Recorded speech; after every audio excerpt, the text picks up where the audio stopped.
تقييم لعيبه الاهلي وانتر ميامي في كاس العالم للانديه في اول مباراه في كاس العالم للانديه. هنبدا بمحمد الشناوي يا جماعه. محمد الشناوي 10 من 10 اقسم بالله، حارس اسطوري يا جماعه، ولا عزاء للحاقدين اللي بيتكلموا على الشناوي.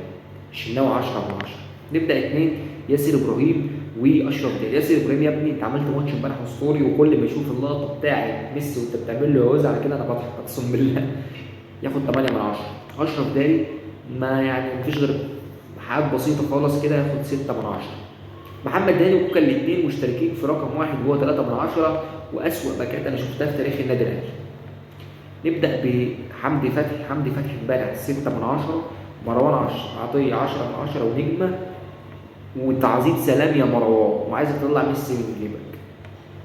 قدام اثنين او امام عاشور ما يتقيمش يا جماعه طبعا. عندك بعد كده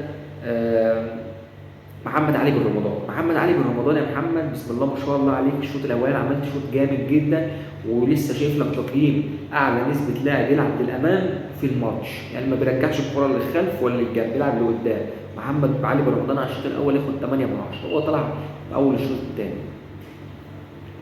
زيزو. زيزو يا جماعه، زيزو والله العظيم هو لو كان ادى او كمل الماتش احسن من رجل ياخد 6 من 10، 7 من 10 عشان ضربه الجزاء. تريزيجيه.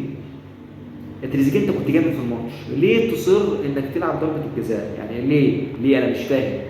انت على اللي انت عملته 6 من 10. على اللي انت عملته 6 من 10، وسببه علي ضيع كوره يعني ما تضيعش، جاب لك جول وحسب اوفسايد، بس الاهم انه طلع لك كوره من على خط الجول، ياخد عليها 6 من 10.